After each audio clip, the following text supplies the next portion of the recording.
morning, good afternoon, and good evening, wherever you're joining us from. I am Adedayo Olofinnika, and I'm going to be your host on this webinar today. As possibly have known, this webinar is about discipline without fears or trauma, discipline without tears or trauma, proven ways to correct behavior without shouting, threats, or fear. And we have a very wonderful speaker who is going to be our guest on the webinar today. Before I bring her on, I would like to give a brief introduction of what this webinar is all about. As we know that the ages 0 to 8, most important years of children's life, and we see that these are the foundational years where children grow and develop. And as parents and adults around children, we have a major role to play, particularly parents. There are certain ways we raise our children, and sometimes this leads to frustration, leads to some challenges. And that's why this webinar is coming up, so that we're able to see some strategic ways we can go about our parenting journey.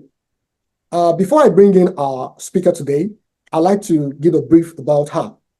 Miss Sarah Rosen-Sweet is a certified peaceful parenting coach, speaker, and educator based in Canada. She is the founder of Reimagine Peaceful Parenting, where she works with parents around the world to help them build more connected relationships with their children while guiding behavior without punishments, threats, or fear. Sarah specializes in peaceful parenting approach that emphasizes empathy, connection, and collaboration between parents and children. Through her coaching courses and educational programs, she supports families in moving from frustration and power struggles toward more confident, respectful, and cooperative parenting. She's also the host of the widely followed Peaceful Parenting podcast, where she shares practical strategies and insights to help families navigate everyday parenting challenges with empathy, respect, and clear boundaries. Through her work, Sarah has helped thousands of parents across different countries to develop healthier communication with their children and create calmer, more supportive home environments. Please join me as we welcome Miss Sarah Rosen-Sweet. Sarah, you're welcome to our podcast today. Thank you for having me. Yeah, thank you.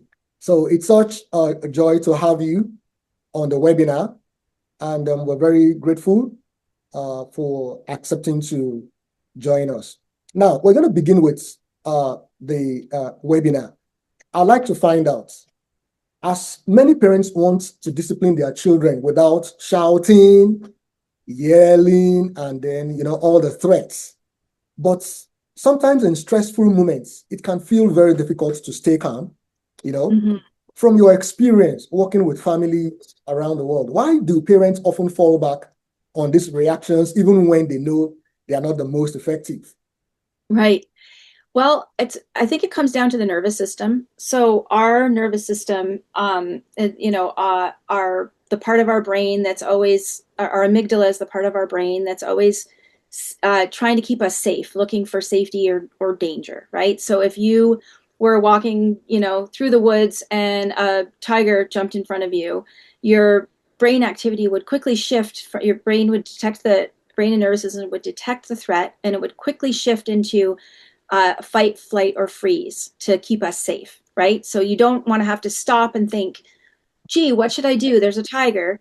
Your brain automatically takes over and assesses what's the best reaction, and then, whether it's fight the tiger, run from the tiger, or play dead, right? The thing is that our amygdala can't tell the difference between a real threat and something that just feels like a threat.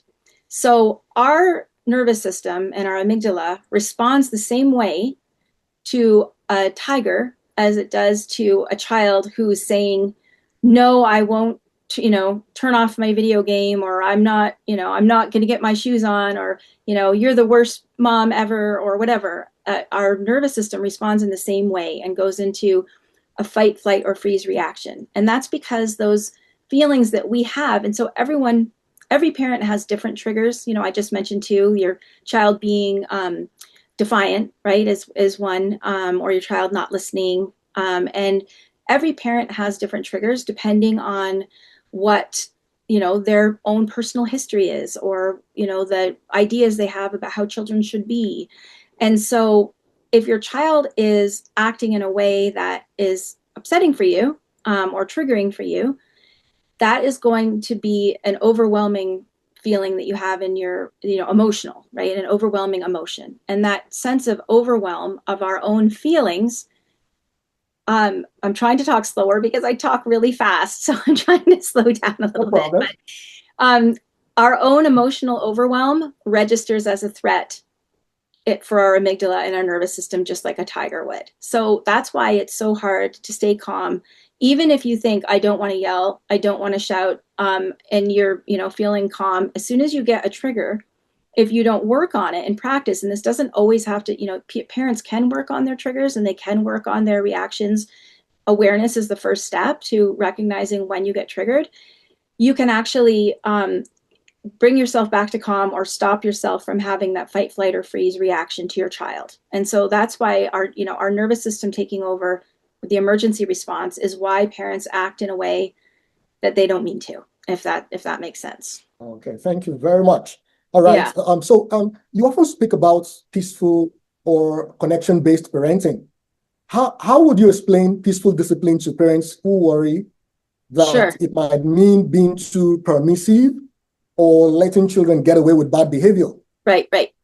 So I'll start with a little story. When my oldest son, who's now 25, when he was in high school, he said to me, "Mom, so many of my friends don't, they don't tell their parents where they're going. They don't answer their phone when their parents call. They might not even go home at night." And he said, "You're really lucky that I care what you and dad think." And to me, that encompasses the heart of one of the part of peaceful parenting discipline is it's about the relationship, right? So if your child cares what you think, Yeah. especially when they're a teenager, um, that connection is how you can influence your child, right? So what he was basically saying is, my relationship with you and dad is important, and so that influences my behavior, right? With little kids, I want to make sure people know, like, if you have a small child and you do have a good connection and they still aren't doing what you ask them to do, it doesn't necessarily mean that you have a bad relationship, because they still have, their brains are still developing. They still have impulse control issues. They still have, that process I was describing earlier of the fight, flight, or freeze happening. We just call that generally dysregulation. So a child, even if they're connected to you, they will have dysregulation. So just if you're listening and you think, oh, Sarah's son said, I care what you think, maybe my kid isn't connected to me because they're still not listening to me. But that's the big idea, is that we are parenting with that connection and that relationship in mind, because the older a child gets, the more important that is, right? As they're younger, I guess you could think of it as, the more autonomy they have, the more, the more they're out in the world. And, little kids, you can, if they're not listening, you can pick them up and move them somewhere else, right? It's time to leave the park. You pick them up and put them in the car. As they get older, you don't have that control anymore. And I'm not recommending we use control like that over kids, but when they're young at this age, you said 0 to 8, this is when our chance to learn how to influence and build that connection. So as they're getting older and we don't have control anymore, we do have that influence. And so I think that, that's in terms of discipline. If you start to think about discipline as teaching, which is really the root of the English word of discipline, comes from to teach. If someone is a disciple, they're following the leader, right? Because the leader is teaching them and guiding them. So if you think about discipline as teaching rather than how it has come to mean as punishment, that also will help you get into that mindset of peaceful discipline. And now I've lost track of the original question you asked, and I'm not sure if I answered it or if I went off on a tangent. But let me know if No, no, that no, answered the no, no. question. Yeah. So really, Yeah, we yeah, want to yeah. think I about, understand. No problem. yeah, little kids. We're thinking about guiding them and teaching them and building that connection with them. So as they get older, we have that influence, and they want to follow what we're, our family, our family. I can't think of the right word right now, but they want to follow us as they get older because we've built the teaching, guiding discipline as they're younger. It's all right. Yeah. So when children display challenging behaviors, such as tantrums or Mm-hmm. refusal to listen, or a form of emotional outbursts, Mm-hmm. I what can't is tell. usually happening beneath the surface from a child? So sorry, can you glitched out a little bit. Can you repeat the end of the question? When they're having Okay. tantrums and meltdowns, then what? Yeah. So what's as a development expert, child development expert, what do you think is really happening beneath the surface from Right, right. that perspective with a child Sure. now? So it still is the nervous system. The kids experiencing that, just like I talked about with an adult, like it's not any different. The overwhelm of their own emotions are setting off their fight, flight, or freeze reaction. And the fight, the kicking and screaming, the flee, maybe they run away from you when they're upset. We hope we don't see the freeze, because that's often, a kid who's really withdrawn is not maybe they're more withdrawn because they haven't gotten the response they needed from the fight or the flight. But really, that dysregulation of the nervous system is what we look at as meltdowns or tantrums. Then there's also just crying because they're disappointed or sad, which I would say, sometimes parents don't. I don't know if we need to differentiate them, because we would treat them the same way in terms of trying to meet the need, trying to let them know that they're understood, empathize with them. But really, a lot of what we see as quote bad behavior, a big cause of that is that nervous system dysregulation. All right, thank you. So, but experiences, we see that many parents interpret these children's difficult behaviors as disobedience. Yeah, So, yeah, how can parents begin to see behavior see behavior yeah. instead as communication? Okay, so I'm going to back up a little bit and talk about one of the big ideas of peaceful parenting. That if you don't understand or believe this, it's really hard to guide children without punishment or yelling or shaming. But um, I want to share that children are doing the best they can, right? We often like to say they're not giving us a hard time, they're having a hard time, right? So if you have a child who's disobedient, how can you reframe that to that there's something going on that's stopping them from cooperating with us? As humans, we evolved to be connected to a caregiver. Like that's we're biologically wired for connection with a caregiver. So that is what ensured our survival as humans. Back in the caveman days, if there was a flood and nobody cared about you, and you were 1 year old or something, and you couldn't run away yourself from the flood, your survival depended on some connection that you had with a caregiver who would pick you up and bring you along with the people because they loved you and cared about you, right? So we're actually, the way our brains are wired and our nervous system is wired, we are wired to connect with our caregivers. So if a child is acting, and I'll just say disobedience is out of connection with a caregiver, right? It feels like they're making you mad and they're not doing what you're asking them to do. And there are a whole host of reasons why that could be. But we like to say in general, they're having a hard time not giving you a hard time, right? They want to be good.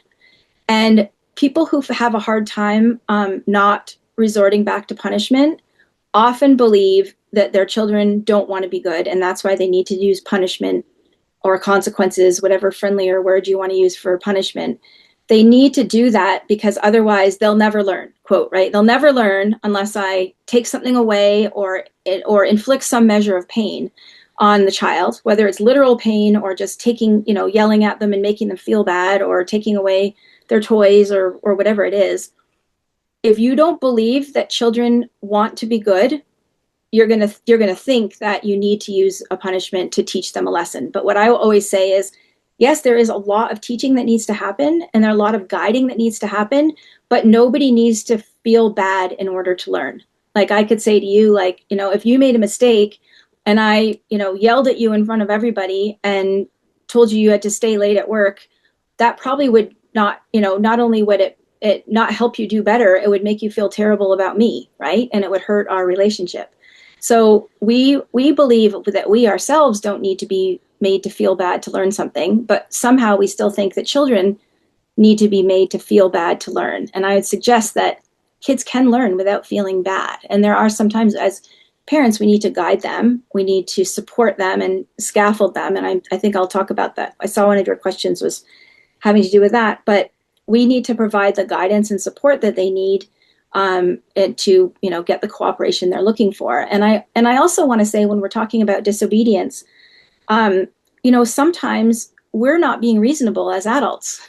Sometimes we're not being flexible or looking for compromises. We might have an old-fashioned idea of children should just do what they're told, and obedience might feel like a very attractive quality in a 4-year-old. It'd be real handy if your 4-year-old just did everything you told them to do. But most of us would say that obedience isn't a quality we want for our adult children, right? Like, you don't think, oh, I sure hope my son grows up and just follows orders and just does everything that everyone tells them to do when they're a grown up. So we sort of magically want them to be independent thinkers and standing up for injustice and say something when things are not fair. And, we want them to do all of that when they're grown-ups, but we somehow don't want them to do that when they're kids, right? So sometimes there are, and sometimes kids get it wrong, and they might protest something that's actually quite reasonable, but they're still learning. Their brains are still developing. They want what they want, which is, as I said, it feels inconvenient, it feels annoying. And also, we want to think long term. What kind of human am I trying to raise here? Am I trying to raise somebody who just follows along with the crowd and does what they're told? Or do I want somebody who's going to, especially the world we're living in now, stand up for injustice, say something when something is wrong? We tell kids at school to be an upstander. I don't know if they do this in Nigeria, but in North America, if you see someone being bullied, you're supposed to be an upstander and say something instead of being a bystander and letting it happen. Well, if kids don't learn how to do that at home, then they're not going to be able to do it out in the world, right? So we really want to think about reframing. I'll just summarize, reframing disobedience as that kids are having a hard time, not giving us a hard time. There's something standing in the way of them, being cooperative, whether it's their feelings are overwhelming and they're having that fight, flight, or freeze, whether it's they just have their own ideas of what they want, whether they're tired or hungry. I mean, that's something that parents it's very easy for them to see when their kid is not doing the right thing. Like, oh, well, they, missed their nap or they didn't sleep well last night. Like, but that kind of acknowledging low on resources can be in other areas too, right? Maybe they're feeling disconnected because you have a new baby, or there are lots and lots of reasons.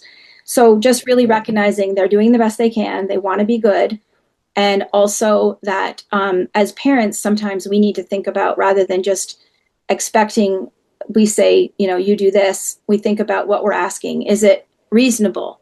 Is it developmentally appropriate? Is it necessary? Because we tend to, as parents, we tend to like our own ideas and we think things should be done a certain way. But can we be flexible, right? Can we, and I'm not talking about being permissive. I'm talking about like really just setting limits around health and safety. Like, who cares if they do it this way instead of that way? Or, can we really not have an extra 10 minutes to play at the park or whatever? Okay. Thank you very much, Sarah. Could you share 2 or 3 practical strategies parents can begin using immediately when children refuse to cooperate or ignores instruction outrightly? Can you share 2? Sure. So I always like to think of, and hopefully people can see my hands. So we have on my right side, like our expectations for what our child should do, right? So the expectation, they should go and put their pajamas on when it's time, or they should, go and, pick up their toys when I ask them to, or whatever it is, right? The expectations that we have for our child. On my other hand, my left hand, I have the reality. They're not picking up their toys when I ask them to. They're not going to put on their pajamas. In conventional parenting and conventional discipline, parents rely on yelling, threats, shaming, consequences, or even bribes, to close that gap between the expectation and reality. If you don't want to parent that way, you can't just, and those are tools, right? Yelling at a child is a tool to get cooperation. It's not a tool I would recommend, but it is a set. Those conventional parenting practices are a set of tools. If you don't want to parent that way, you can't just drop out those tools and expect life to go on. You have to replace those tools with another set of tools.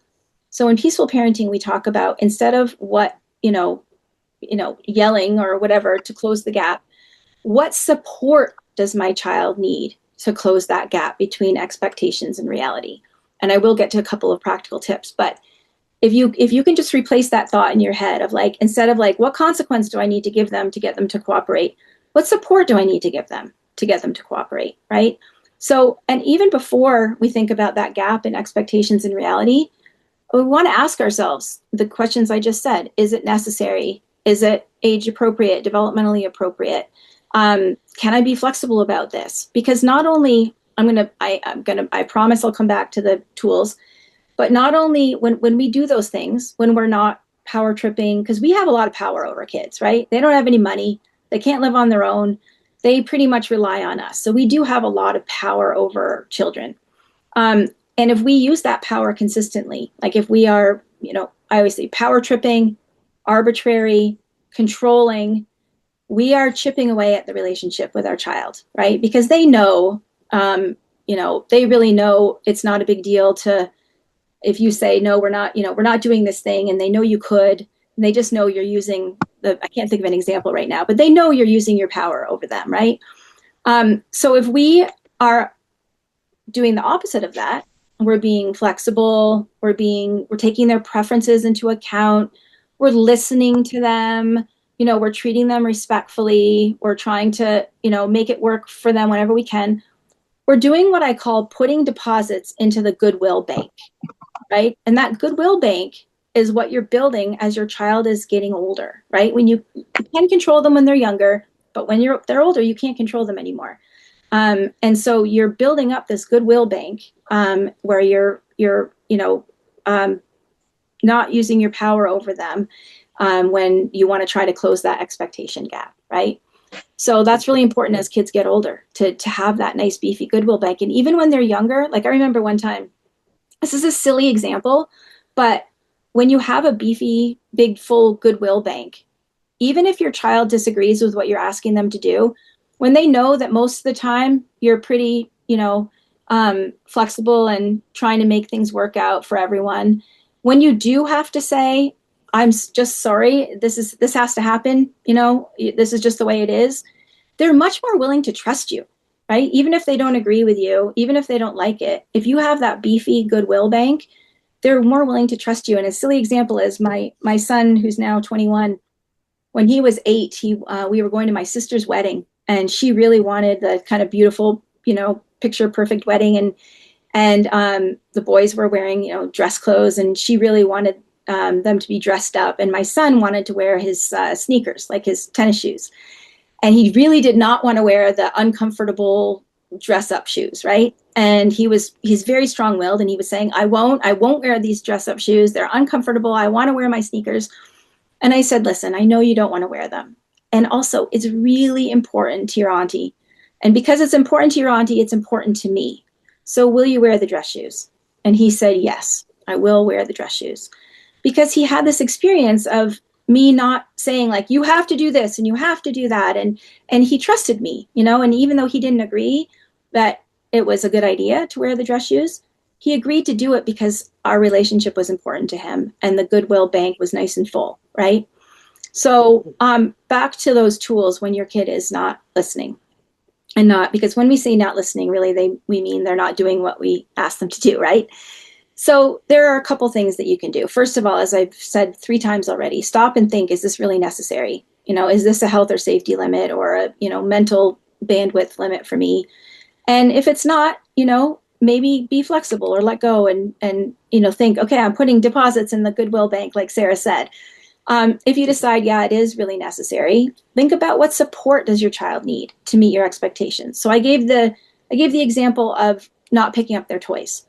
And you might want to think, okay, well, really for a 6-year-old, that does involve a lot of executive function and organization. And they really don't even want to clean up their toys in the first place, because cleaning up the toys means it's time to get ready for bed, right? So really recognizing that your child has a different agenda than you do. They want to keep playing, you want them to stop playing and clean up and get ready for bed. So what can you do to find a win-win solution? One thing, we talk about win-win solutions. They get some of what they want, we get some of what we want. So, and I also just want to say right off the bat, peaceful parenting is a lot of work. and it is a lot of work, but also I saw when my kids were going through their teenage years, I saw how much problems some of their friends were having, like bad problems, like drugs and alcohol and like, you know, crime and like going off the rails, bad problems. And we had lovely teenage years. Like, so what I'm saying is the work that you put in when they're small, you can either put in the work when they're small or you can put in the work when they're older, right? So putting in the work now when they're small and, doing this more sort of parenting that requires more of you, is worth it, because it is going to make things easier later on. So I'm just going to say that right off the bat, that it is easier to yell at your kid to get them to do something than it is to do what I'm going to ask you to do, which is do that scaffolding and that support to close the expectation gap. Way faster and way easier to yell. But you have to ask yourself, big picture, is this what I'm trying to build? Big picture, right? So maybe they're not cleaning up your toys. You're like, okay, let's put on a song and see if we can work together to get all of these toys cleaned up before the song ends. Or maybe it's, let me get you started. I used to do this with my kids all the time for cleaning their rooms. Let me get you started and like look around. Okay, put all the books on the shelf and then come and get me and we'll look at the next step, right? Because as I said, it does take that executive function. So if you can be playful and make a game out of something, or even I gave the example of not wanting to go and get their pajamas on. My middle son, he tends to be the one I tell all the stories about. He's the most intense out of my kids. But when he was little, he loved monkeys. Like monkeys, like for like 2 years, it was like everything was monkeys. And if I said, okay, baby monkey, he was probably like, 5 or 6 or whatever. Baby monkey, it's time to like hop on the mama monkey's back and we're going to go and get your monkey suit on, right? And so like we go upstairs and he puts his monkey suit on, which is really his pajamas. Oh, what do monkeys use to brush their teeth? And, like you can do that, sort of the themes that your child likes, being playful to get them to go along with what you're asking them to do. So that's a really great strategy for younger kids. And always, there are other strategies too. So, getting playful, thinking about what scaffolding do they need, like the cleaning of the toys example that I gave of, start with this, giving them something to work towards. So, all right, as soon as we get this playroom cleaned up, if we do it really fast, we'll have time for 3 stories instead of 2, right? If you're trying to get ready for bed. And, another thing is to help them to understand the why. That's really big, especially as kids get older. So you know what? And we always want to lead with empathy. We always want to start with empathizing. I know you don't want to stop playing and clean up your toys. It's so much more fun to keep playing. Cleaning up is not usually very fun. And if we don't clean up your toys, if I have to get up in the middle of the night and I step on one of these toys, it might hurt my foot or it might break your toy. And, we really want to make sure that we keep everyone safe, or, whatever the reason is that why you want to do something. So helping them to understand the why can be a really big part of that, getting cooperation. And so another thing that you can do is ask for help to solve the problem. You know what? I know you don't want to get your jammies on. At the same time, if we don't get to bed, you're going to be so tired tomorrow. You're going to be so cranky if we don't get to bed. And I know you don't want to get your jammies on. Do you have, and I know we've been arguing, and do you have any idea for how we can solve this problem? And a lot of times kids come up with creative solutions if we just listen to them. I'm trying to think if there are any other like big tips that I talk about. It's all right. Yeah. Okay. Thank you very much, Sarah. Thank you so much. For our super parents who are on this webinar, please, I would like you to drop an emoji or a comment to say yes. If you're actually following us and you're getting one or two tips in your parenting journey, please go to the comment section and say yes.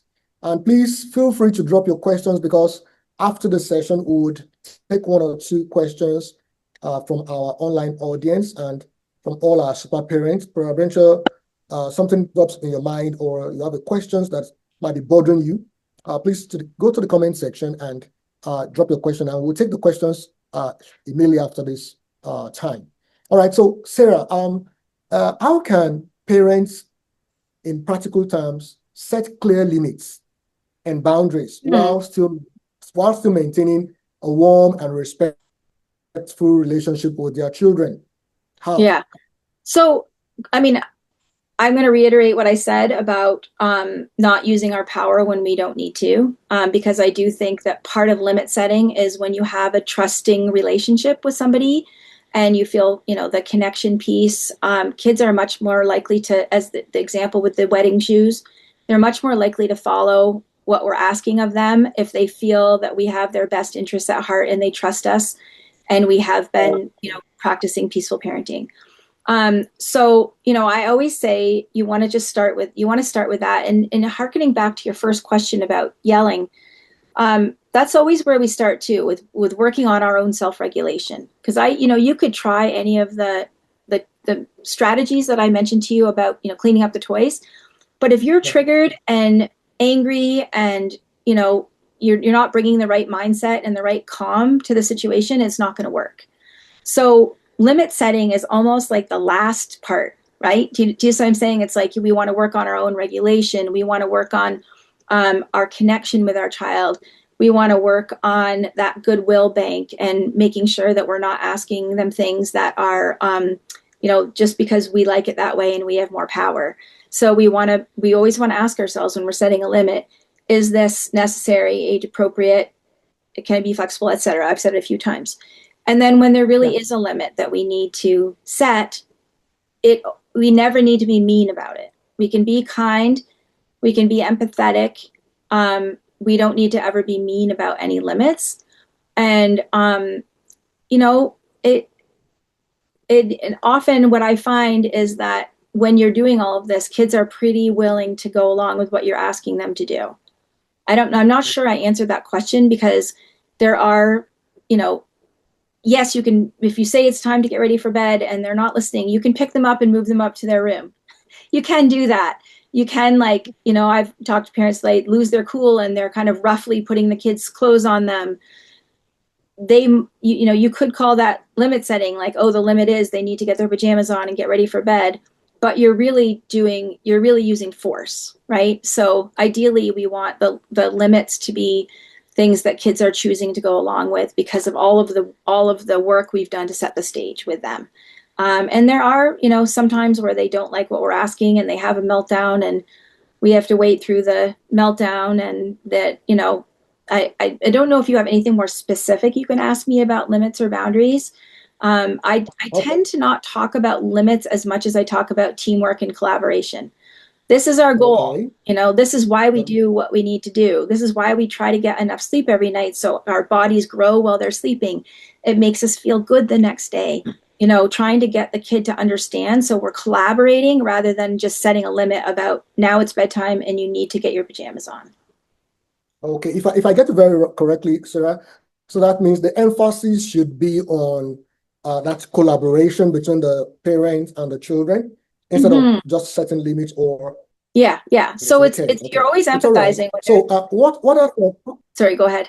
Okay, so based on your own experience as a mother and as an advocate for peaceful parenting, what are some small daily habits that parents can adopt to strengthen connection with their children and reduce behavior problems over time? Yeah. Okay. One is take care of yourself.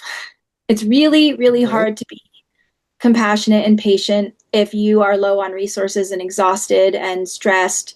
So really, like, trying to take care of yourself is a big part of this kind of parenting. It's really hard to do it if you don't have resources. And I don't mean, I just mean like you're not hungry, tired, stressed. Like, if you don't have those kinds of, if you're not feeling calm yourself and good and, at least relatively rested or whatever, it's hard to do that. So taking care of yourself is actually a big part of peaceful parenting.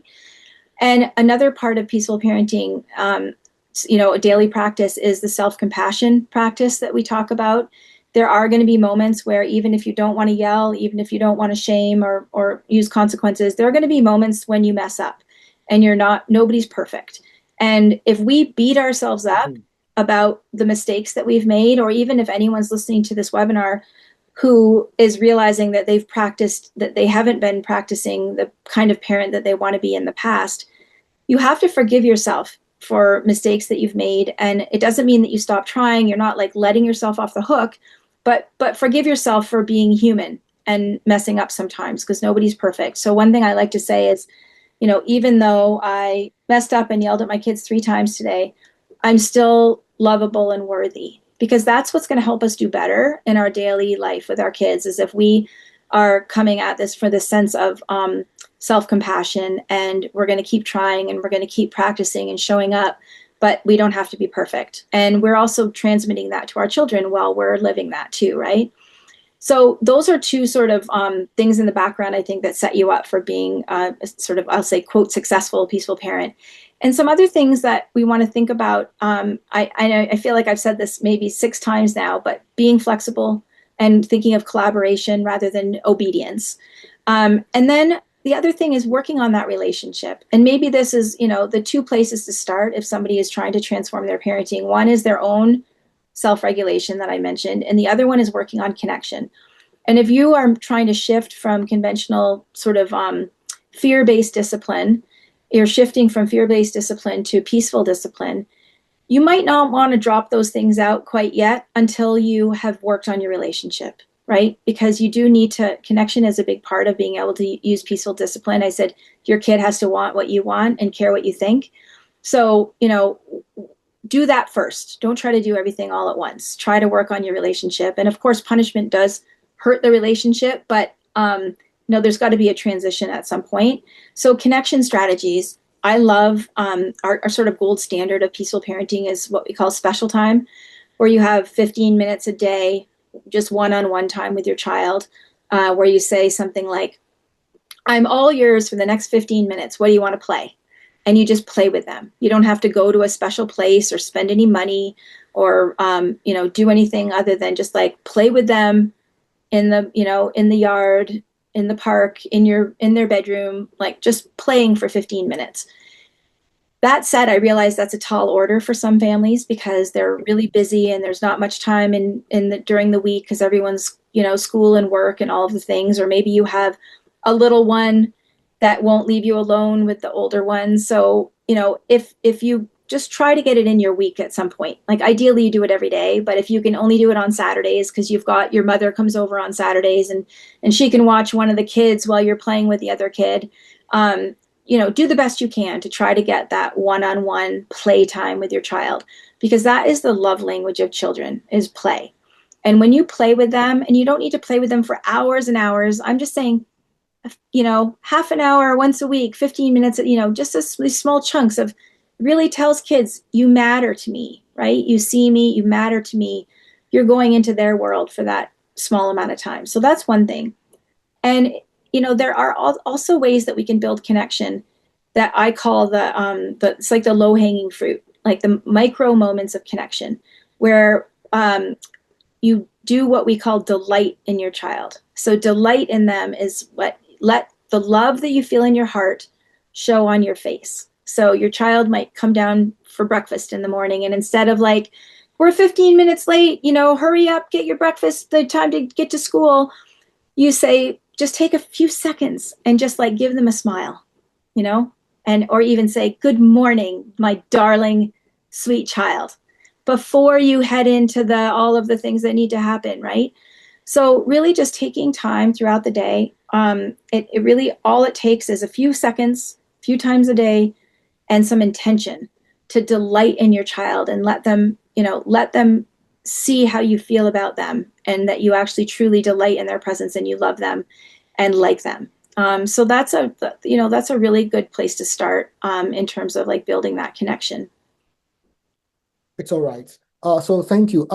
Now, the next question I would like you to help us take is regarding families with multiple children. In families with multiple children, conflicts between siblings are common. Mm-hmm. So, what is a healthy way for parents to handle siblings' disagreements? While Right. within the family we have two, three, or more. So, Yeah. yeah, what's the healthy way for parents to handle sibling disagreements? Sure. So I have three kids myself, so I know about the sibling conflict. And I Okay. will say my 21 and 25-year-old, I mentioned that they're independent, they live on their own. They live together. They're roommates, which just they have an apartment Hmm. together, which just makes me so happy that they're best friends even as adults, right? So I think one of the things to think about is that when kids are fighting, there are two main reasons they fight. One is because they don't have the skills to negotiate conflict with each other, right? They don't actually know how to come to a solution. If they're fighting over a toy, they don't know how to work it out. That's one, and I can come back to that if you want. But the other main reason that kids fight is because they're trying to see who you love more.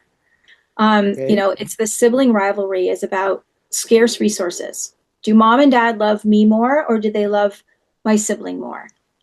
Is there enough for me? Will my needs get met?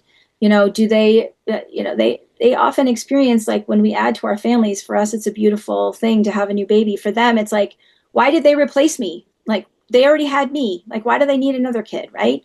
And sometimes that can go on through childhood, where the kids are really in competition for that parental love and attention. So if you have kids who are fighting a lot, I go back to the special time, I go back to the delighting, go back to working on your connection and your one-on-one relationship. A way to reduce that friction between the siblings is for each child to know, I am loved, I'm appreciated, they see me, there's enough for me, right? So that's one thing, is working on the relationship. Back to the conflict negotiation. If we go in Mm. and solve their problems for them, they don't learn how to solve them problems themselves. And also it drives the rivalry. So say you have two kids fighting over a toy and you think who started it, you think you know what the answer is, like, hey, you child A, give that toy back to your brother, right? Child A thinks like child A is resentful of child B and thinks, I'll get him. Like mom just chose him instead of me. I'll get him. And child B is thinking, haha, I won, right? And so it's like driving, if we go in and choose one kid. And I want to stress that even if we're right about who caused the problem, even if we're being fair, if we go in and we're what I call judge and jury, if we go in and say like, you get this, you get that, then we're driving the rivalry and we're not helping them with the conflict negotiation. That said, if you don't intervene, sometimes you get physical violence, or you get one child who thinks, I might as well not even try because this child, my brother always gets his way, because he's the dominant sibling or whatever. So we do need to intervene, but we need to intervene in a way that is helping them speak to each other. So we want to think of ourselves as like, instead of the judge and jury, we want to be the mediator. So a mediator just helps two sides talk to each other. The mediator isn't suggesting solutions or saying what's going to happen. So we want to try to solve sibling fights by saying like, whoa, whoa, I see like two kids here fighting over a toy or whatever. Like, what's happening? What's going on? And we try to get them each to say their side of what happened, and like, wow, no wonder you're fighting. You both think it's your turn for the toy or whatever. And then you want to say to them, who has an idea for how we can solve this problem? And you want to take their ideas and help them talk to each other and come up with an idea together of how to solve the problem. And that's actually teaching them those conflict negotiation skills that they need with each other and in life, right? And kids will often do this naturally on the playground because they know if they're not flexible, that no one will want to play with them. But with a sibling, they know their sibling is their sibling forever, and so sometimes they need a little guidance from us of how to negotiate whatever the conflict is happening. All right. Thank you so much. So just before we take questions from our audience, super parents, let me take this other question. For parents watching today who may feel stuck in constant power struggles with their children, Mm-hmm. what is one mindset shift or daily practice that could make the biggest positive difference in their home today? Right. Yeah, So, what can they start doing differently? a mindset shift is sort of the one I was telling you about before, is they're not giving me a hard time, they're having a hard time, because that really helps us go into interactions with support rather than feeling like support and patience, right? When we're recognizing that they're having a hard time. And in terms of the power struggles, everything still applies of the things I was saying before about looking at, is this really necessary? So looking at the expectation first, and if we decide that it is, how can we find that win-win solution? So a lot of times what I find with my coaching and with my parenting is that when we stop and we think like, really, does this have to happen? Or, can I be flexible? Often the answer is yes, that you can be flexible and that you can let go of your end of the power struggle. Even with, I'll see parents sometimes who, they just need to like say, this even happens with my daughter who's 18, who lives at home still. The other day I said, can you go to the store? She was going to be near the grocery store. And I said, can you go and get me a few groceries? And normally she would say yes, no problem. But she was feeling cranky that day. And she was like, I don't want to. I already have this to do and blah, blah, blah. And instead of like talking more about it with her, I just kind of left it, right? Like I just kind of left it for her instead of digging in. And she came to me and said, okay, I can go to the store. No problem. I'm sorry. And she even apologized. I'm sorry for being cranky with you about it. I'm feeling stressed about this other thing. So sometimes a power struggle, if we even just leave it and go away for a little while and you tell the kid like, yes, I do need you to do this thing. And we just, instead of insisting on standing there until we get a, yes, I will do it, just kind of like backing off a little bit, letting them cool off, think about it. And that often will solve a power struggle too. All right. Thank you very much, Sarah. So I think we would like to take some questions from our audience. Is that Okay. okay? Yes, absolutely. Someone asked, I think, There is a question I see about a child remaining disconnected, even though okay. the parent has been peaceful and providing guidance. Oh yeah, oh yeah, oh yeah. Now, is there any other tool to use apart from the ones already mentioned, or are there other resources that one can refer to or something Yeah. about So is that if that for further learning? right? If that person is still on the call, I'd love to know how old their child is. Okay. I Lossie, are think you that's still on the call? Lossie from Sierra Leone. Yeah. If you Yeah. can say how old your child is, that might help. Thank you so much for the presentation. All right. Thank you. This really is very much educative, and we have learned a lot from you. We You're appreciate Thank welcome. you you. for. So yes, like I was saying, peaceful parenting actually involve a lot of energy, time, and patience.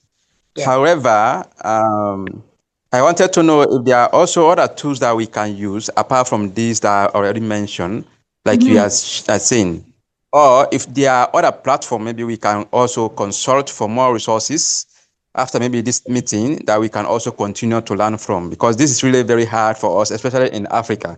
So it's like Mhm. we are starting intentionally to dismantle our model of approach towards children, how we can really continue to nurture them. So that's just what I wanted to know. Thank you so much. You're welcome. Other resources. Well, I have a lot on my website of like blog posts and podcasts. I have a podcast that has I think we're at like 225 episodes or something right now, which is just sometimes just listening to the same things, on repeat and the same ideas, it really helps you to sort of learn more and have it become natural. The person that I trained with, her name is Dr. Laura Markham, and I think her website might be, maybe you can check that for me. I think it might be peacefulparentshappykids.com. But she has also, she's wonderful, and she also has a lot of blog posts and different things on her website about peaceful parenting. Yeah, if you can drop your link in the group so that we can also follow, like you Sure, said, yeah. so we can learn from the post. Yes. Yeah, and if anyone, I have a weekly newsletter that I send out, which always has some sort of, I tend to send out like a something to reflect on, like an idea to reflect on. What I Okay. really find is that this is sort of twofold. One, they're the tools, but the mindset is really important too. And I think, Lassie, that's what you're talking about, is like, especially in Africa, you're shifting like a different cultural, it's culturally different. I mean, and Yeah. also like North America is very culturally different from this as well. Like there's still, North America is still very like the authoritarian model of children should be seen and not heard, and they should do what they're told, is still very much widely like what I'm doing is still very unusual in even in Canada or in the United States. And there are a lot of people who talk about gentle parenting, but still children are seen as almost second class citizens in North America too, in terms of that they should just do what they're told and not have any rights, and people shouldn't listen to them. So we're sort of, I believe that this is how we're going to change the world. It's very slow, and hopefully it's not too slow. But I really believe that this is, we raise a generation of kids who are thoughtful and kind and compassionate and think about other people. Because really, I'll just close. I mean, I can keep talking, but, one of the problems with using punishment is it teaches you to only think about yourself, right? So if you do something that hurts somebody else and then you get a punishment for it, the emphasis is not on how your actions have affected other people. The emphasis is on what happens to me when I hurt somebody else, right? And a lot of kids who, when punishment is used to try to change behavior, they don't learn the lesson of how does my behavior affect other people. They just get better at being sneaky and lying so that they don't get in trouble, right? They don't have that internalized, I want to do the right thing because I understand what the right thing to do is, and I understand how my actions affect other people. And I want to be the kind of person in the world. And when we treat them that way too, when we treat them with respect and kindness, they want to go out and treat other people with respect and kindness. So I think it's like a big part of this is just like, you want to show up with your child the way you want your child to turn out and be in the world, right? There's a wonderful article that some other parenting person wrote that's called Model Graciousness. And often, a kid's like, you said, okay, clean up your mess. And they're like, I don't want to. And like, okay, I'll clean it up for you this time. I bet you'll help next time.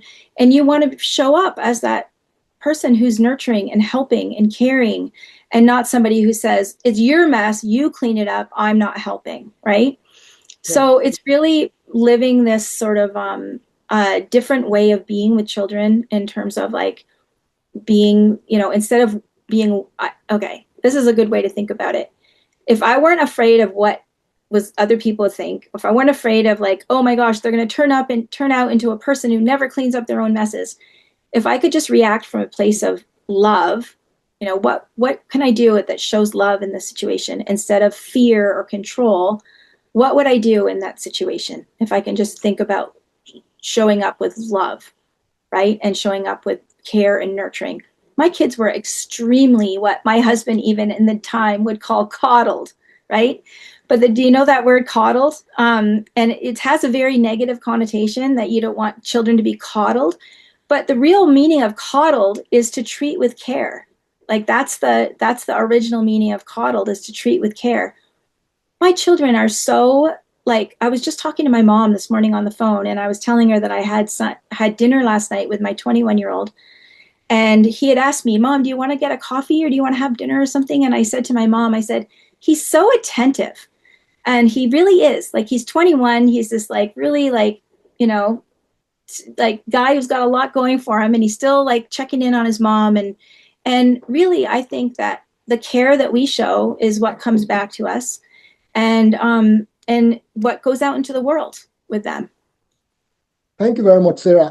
I think Vikrant raised his hand. Vikrant, please unmute and Let's have your question. Thank you so much, Sarah. Your insights have been nothing short of exceptional. I think I'm gonna pose a question that's slightly different, right? Given the Okay. fact that I come from a society wherein you're stuck between the confines of being raised in a capacity that's socially acceptable, or you're stuck between this thin line between being modern as a parent or you're traditional as a parent. So I believe something that I wrote down, and allow me to read this verbatim, please, would be many parents today want to break this generational cycle while also raising resilient children, as you posed to multiple times when you were speaking.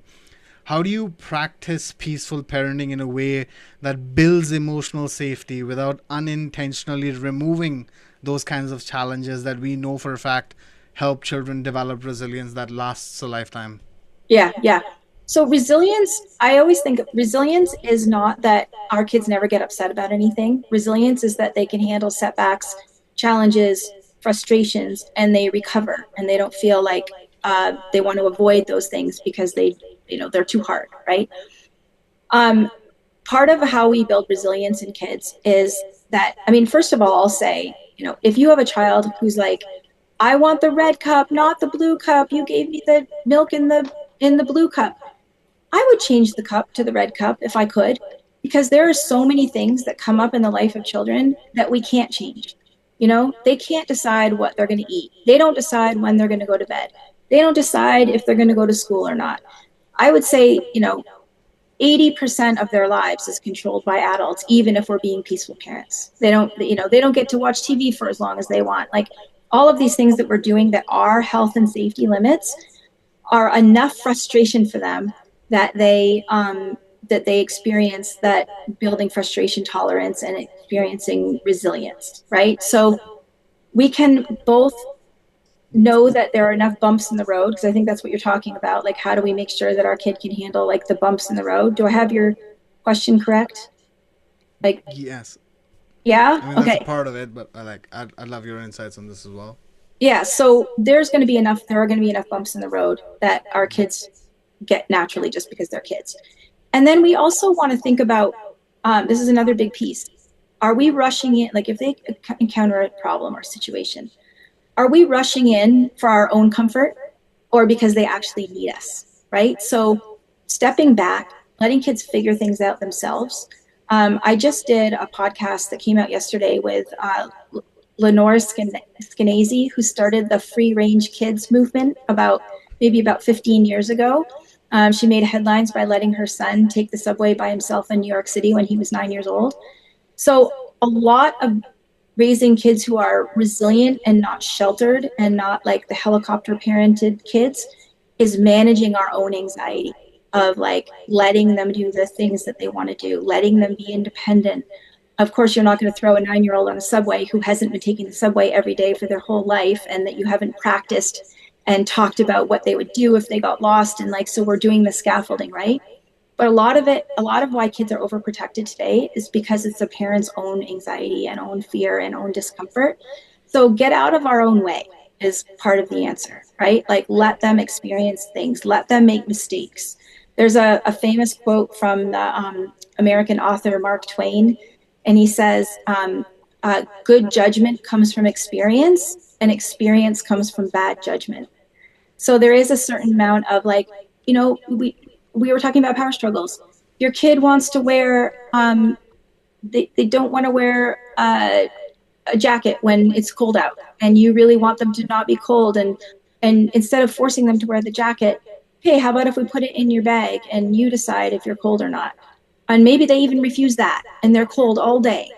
But they've learned, right? They've learned something, and it's not we let go of our end of the power struggle, let them experience a little bit of hardship of being cold, even if we preferred that they wouldn't be cold, and we let them learn things themselves. So I hope that answers your question.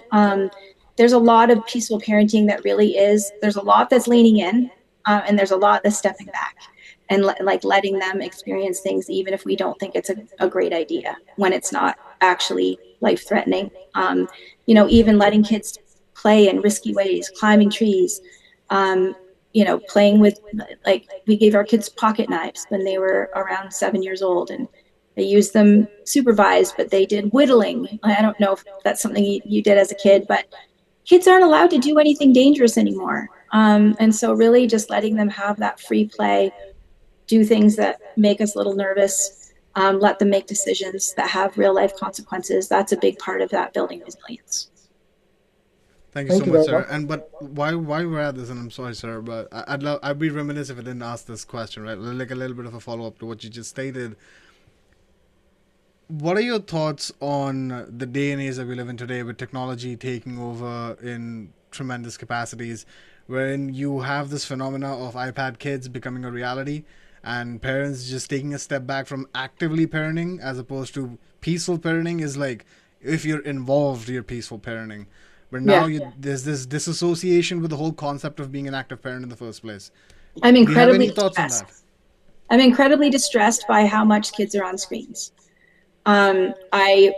I wish that people would not get their children personal devices. There, obviously we're talking to each other on a screen, and it's amazing that we can do this, halfway around the world. I don't know where you are, but it's amazing some of the things that technology can do, and talking to grandparents on FaceTime, and also I am very worried about how much time kids spend on screens. And I wish that everyone would, I'm distressed that, I don't know what it's like where you live, but in North America, most kids get given devices in school now, like Chromebooks that they take home. The Chromebooks don't have any way to put parental controls on them. And the kids are supposed to be using them for their homework, but they're on YouTube. You can't block YouTube because they use it for school. I'm incredibly distressed by it. Like I think it's changing our brains. I feel myself affected by my screen use, and even though I try not to, right? Like, so I'm very worried about it. And I wish that we could put the genie back in the bottle. I see 2-year-olds in strollers in the park looking at a phone instead of playing or looking around them, and it's very sad, and I'm very distressed by it. Thank you for your time, Sarah. Yeah, you're welcome. All right. So thank you very much, Sarah. And please, I also like to state here that we are planning on having another webinar on the issue of early exposure to digital tools for young children. So hopefully would come up with that. And this is a real serious threat to children's development, and it looks cut across everywhere all over the globe. So, and a lot of researchers are also working to see the adverse effect of these on children's development. So hopefully very soon we'll be coming up with a webinar on that. Look up Let Grow, because that Let Grow is Lenore Skenazy's new foundation, where they're trying to bring back childhood play and independence. And they have some really cool programs that are free for parents and for schools about trying to bring back free play. And she says, so if you listen to my podcast with her, you'll hear her talking about this. She says that kids' first choice is not screens. Like, their first choice isn't screens. Their first choice is play with their friends, but they don't have the opportunities to do that anymore. And so we're worried about screens. We need to provide more play and more like free play for children. So I think that's like a good antidote to think about. It's not just like we're taking their screens away. It's like, well, we're providing for them what they actually truly want and need, which is social time and playtime. Oh, yeah. Thank you very much. I would like to take the last question before we go. Someone asked, Fumilayo, how can you manage passive aggression on your children when you are under stress? How do you manage that? Yeah. Yeah. So, I do have a free, are you going to send out some resources or let people know? Because I have a free course that's called How to Stop Yelling at Your Kids, which really helps people to manage their triggers. And so this person seems like they're talking about their triggers, like they get aggressive when they feel stressed. And so my free course has like just a real good plan for how to start recognizing what your triggers are and how to heal your triggers and how to respond in a different way. So it's hard, and it does take practice, and it's hard, and our brains are wired a certain way, but our brains also can rewire to have a different reaction than our immediate reaction. So hats off to you for wanting to do something different, and it's never too late. And you can repair with your kids, you can work on different responses yourself. And I think for anyone that's got, anger management problems or stress, that starting with my How to Stop Yelling at Your Kids class is a good place to start. It's on my website, which is reimaginepeacefulparenting.com. Thank you very much. On this note, we would like to bring the webinar to a close. Thank you very much, Sarah, You're welcome. for coming on board during this webinar. And we want to also thank all our online participants who joined in the webinar today. We hope that you've been able to learn one or two things about how to raise children without necessarily yelling or without any trauma.